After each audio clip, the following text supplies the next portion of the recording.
नमस्कार, अन्नपूर्णा किचन रंजनामध्ये आपलं मनापासून खूप खूप खूप स्वागत आहे। आज रेसिपी बनवणार आहे मी आवळ्याचं लोणचं। आवळ्याचं लोणचं बनवणार आहे कारण थंडीचे दिवस आहे। थंडीच्या महिन्यात आवळे निघतात, भाज्या निघतात, खूप फ्रेश असते। तर मग आवळे खूप फ्रेश मला मार्केटमध्ये दिसले तर मी घेऊन आलेले आहे। तर घेऊन आले तर काय बनवायचं मला असं वाटलं, तर मी म्हटलं चला आपण लोणचं बनवूया। तर लोणचं कोण्या पद्धतीने बनवते ते नक्कीच तुम्ही बघा, माझा व्हिडिओ पूर्णपणे बघा आणि लाईक, शेअर आणि सबस्क्राईब जरूर करा, मला हेल्प करा आणि व्हिडिओ पूर्णपणे बघा। तर चला बघूया। फ्रेश आवळा घेतलेला आहे, धुवून स्वच्छ, आणि मोहरी घेतलेली आहे 50 ग्रॅम, 50 ग्रॅम लसूण घेतलेला आहे, 10 ग्रॅम मेथी घेतलेली आहे आणि 1 वाटी साखर घेतलेली। तर चला आता बनवायला सुरुवात करूया। घ्यायचे तर कुठल्या पद्धतीने कापायचे ते पण सांगणार, पण पहिले आपण याला स्वच्छ पुसून घेऊया कारण धुतलेले आहे, यामध्ये पाणी नाही जावं आहे। स्वच्छ पुसून धुवून पुसून कोरडा केलेला आहे। तर याचे मस्त छोटे छोटे काप करून घ्यायचे कारण आतमध्ये बी असल्यामुळे कडक असतो आवळा। तर आपल्याला असे छोटे छोटे पीसेस करायचे आहे, पातळ पातळ। सर्व आवळे कापून घेऊया, असे छोटे छोटे पीस करायचे, असे लांब लांब आले पाहिजे। हे बघा कापून झालेले आहे, या पद्धतीने कापले, छोट्या छोट्या फोडी केल्या। कोणाला आवळा आवडत नाही, मुलांना किंवा मोठ्यांना, तर या जसं लोणचं आहे, मुरब्बा आहे, यामध्ये खायलाच हवं कारण यामध्ये विटॅमिन सी असतं आवळ्यामध्ये आणि आवळा अँटीऑक्सिडंट असते, त्यामुळे चेहऱ्याला चमक येतो। तर हे आवळा नक्की लोणचं मध्ये आपण जेवणासोबत तर रोज खायलाच पाहिजे। हे लसूण घेतलेलं आहे, तर याला आपण या लसणाला असं काप करून घेऊया कारण हे मोठा लसूण आहे, बारीक असेल तर काही हरकत नाही, नाही काप करून घेतले तरी चालेल। तर असे लांब लांब काप करून घ्यायचे। लसूण कापून झालेला आहे, तर मी पॅन ठेवलेला आहे गॅसवरती, थोडं तेल घालायचं, छोटा 1 चम्मच। हे मोहरी घेतलेली आहे, तर अर्धी मोहरी मी बारीक करून घेतली आणि अर्धी मोहरी सगळी आहे। तर थोडं आपण याला कमी गॅसवरती गरम करून घेऊया।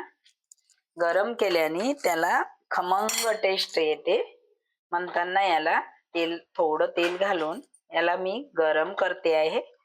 हे मोहरीचे दाणे मी मिक्सर पॉट मधून काढलेले आहे, जास्त बारीक नाही काढायचे। मस्त खट्टा मिठा तिखट लोणचं बनत आहे। हिंदीमध्ये याला अचार म्हणतात, मराठीमध्ये लोणचं म्हणतात। तर आपलं 5 मिनिटात लोणचं तयार। हे मोठं बाउल घेतलेलं आहे, त्यामध्ये हे भाजलेली मोहरी जे बारीक केलेली आहे ती घातलेली आहे। तर या पद्धतीने बारीक करायची आणि जास्त नाही भाजायचं। जे आपण साबूत मोहरी ठेवली होती सगळी ते पण यामध्ये घालते आहे। 100 ग्रॅम मोहरी घेतलेली आहे, त्याबरोबर 1 चम्मच मेथी दाणा घालायचा, 1 चम्मच घातलेला आहे। एवढा आवडत असेल तेवढा घालायचा, पण 1 चम्मच तर घालायचाच। चवीनुसार मीठ घालायचं, म्हणजे मी 2.5 चम्मच, या चम्मचने 2.5 चम्मच। त्याबरोबर आपण 2 ते 2.5 चम्मच लाल काश्मीरी मिरची घालतो आहे। आपल्याला जेवढं तिखट पाहिजे त्यानुसार घालायचं। तर मी 2.5 चम्मच घातलेले आहे। 2 चम्मच हळद घातलेली आहे, चम्मच हिंग घालतो आहे। तर हे 2 चम्मच हिंग घातलेला आहे, हिंगाने खूप टेस्ट वाढतो, सुगंध येते आणि मस्त छान लागते। घेऊया चम्मचने एकजीव करून घेऊया मसाला। हे बघा मस्त झालेला आहे मसाला आपला, एकजीव झालेला आहे। तर आता आपण फोडणी काढून घेऊया। यामध्ये आपण तेल घालूया, तेल भरपूर लागतं. लोणच्याला भरपूर तेल लागतं, कारण जेवढं तेल घातलं तेवढं लोणचं चांगलं खराब होत नाही. तर मी गरम करून घेते आहे. मी 1 चम्मच मेथी घातलेली आहे, मोहरी घातलेली आहे आणि 1 चम्मच मेथी घातलेली आहे. मस्त तडतडली तर छान लागते. चम्मच हिंग फोडणीमध्ये घातलेला आहे. आता गॅस बंद करूया. त्याचबरोबर एक बडीशोप 1 चम्मच घातलेली आहे. या फोडणीला गार करण्यासाठी साईडला ठेवलेला आहे. तोपर्यंत आपण हे आवळे जे कापून घेतलेले आहे ते एकत्र करून घेऊया, मसाल्यामध्ये एकजीव करून घेऊया.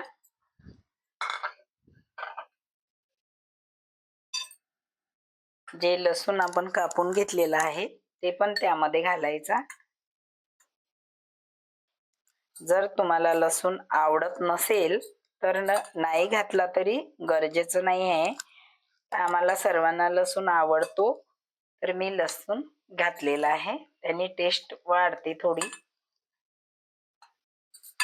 एकजीव करून घ्यायचं याला मस्त. आता एकजीव करून घेतलेला आहे आपण मसाल्यामध्ये आवळा. तर त्याबरोबर 1 चम्मच मी साखर घालते आहे. तुम्ही साखर नाही घातली तरी चालेल. या साखरीला पूर्णपणे मिक्स करून घेऊया. हे एकजीव झालेलं आहे. आता पूर्णपणे मिक्स केलेलं आहे. तर आता आपली फोडणी थंडी होईपर्यंत याला 2 मिनिटं कव्हर करून ठेवूया. हे मसाल्यामध्ये आवळा एकजीव करून घेतलेला आहे. तर आता आपली फोडणी तयार आहे, थंडी झालेली आहे. ते यामध्ये घालूया. बघा, हे एकजीव तेल, यामध्ये तेल घातलेलं आहे. तर आपण पूर्णपणे एकजीव करून घेऊया. तेल थोडं जास्तच लागतं, म्हणजे 12 महिने जर आपल्याला लोणचं टिकवायचं आहे तर तेल जास्तच घालावं लागतं, म्हणजे 12 महिने खराब नाही होत. आणि ओला हात लागू नाही द्यायचा, पाणी बिलकुलच नाही जायला हवं, कारण लोणचं आपलं खराब होण्याची शक्यता असते. तर त्याकरता एका काचाच्या भरणीमध्ये याला स्टोर करायचं. रोजच्या साठी जर आपल्याला खायला लागतं तर एका छोट्या भरणीमध्ये किंवा पॉटमध्ये काढायचं. पण रोज रोज लोणचं भरणीचं झाकण खोलायचं नाही, कारण ओला हात आपला लागू शकते, तर लोणचं खराब होणार. या लोणच्याला 15 दिवस मुरायला वेळ द्यावं लागते, त्याच वेळेस त्याची टेस्ट येते. लोणचं आपलं हे रेडी झालेलं आहे. आता एक बरणी धुवून स्वच्छ त्याला सुकून घ्यायची, उन्हामध्ये ठेवायचं. उन्हामध्ये ठेवल्यावर पूर्ण कोरडी व्हायला हवी, त्यानंतर लोणचं भरायचं. तर मी आता हे लोणचं कव्हर करून ठेवते आहे. मी भरणी कोरडी करून घेते आहे. काढून घेऊया. आपण आता भरणी स्वच्छ धुवून कोरडी केली, उन्हामध्ये ठेवली आणि यामध्ये आता मी लोणचं भरणार आहे.